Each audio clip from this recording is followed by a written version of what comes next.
The video I posted about why so many millennials and Gen Z are interested in off-grid living and homesteading generated a lot of questions like, how do I get started? What should I learn about first? Those sorts of things. So let's talk about it. Just about every person that lives this way is going to have a different way of answering that question just based on their experience. Should you learn about solar? Should I learn all about permaculture? If it's interesting to you, sure. But when it comes to what I would do right now in your situation to increase your chances of becoming successful at a lifestyle like this, I have kind of a different answer. A lot of people would suggest to you that you start where you are. You could probably learn some basic concepts. I've always kind of been of the mind that you'll learn more about gardening by gardening than you will sitting in an apartment watching a video about gardening while not gardening. One example of the skills that I wish I would have practiced before we came out here is ingenuity and frugality. For example, we needed a greenhouse. We have a very short growing season. To be able to grow a significant amount of food, we needed to extend that season out as long as we possibly could. Greenhouses are expensive. I could go and buy one. That wouldn't be too big of a problem, but instead,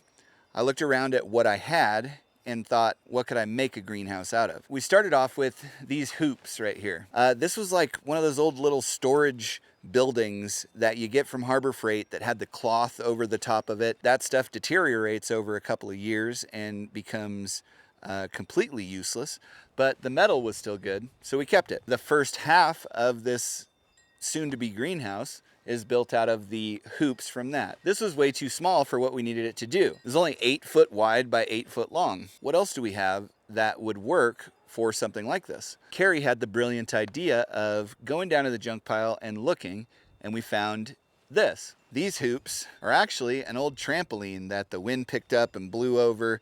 And it was also a small trampoline, so all of our kids have pretty much outgrown it. So we just cut the ends off, stuck some pipes in the ground. Now we've extended that 8x8 greenhouse to 8x16, and we can start a lot more plants a lot earlier, setting us up to grow the maximum amount of food with our short growing season. We took these old pallets, which are rotted out and, if I'm being honest, no longer really good for doing any kind of woodworking or making a coffee table out of. We added them to the hoop house in between each one of the uprights, adding a little bit of shear strength here. They'll also work perfectly as a backing for the composting heater that we're going to put on this side. Instead of using up electricity or chopping additional wood and putting a wood stove in here, we're going to use compost, which will cost us nothing. This was waste wood that we got from a local mill that was just going to get turned into firewood, but it happened to be long enough to make it from one end to the other. And this is adding to the shear strength on this side of the greenhouse while not blocking the sun from getting into the plants. I think we've all come up in a world where we're constantly inundated with ads for solutions to problems that we have. And somewhere along the lines, we just kind of decided if we were going to solve a problem, we were going to need to buy the solution. I could have easily spent $2,000-$3,000 buying things that solve the problem that we're trying to solve here, but if you want to live this lifestyle successfully,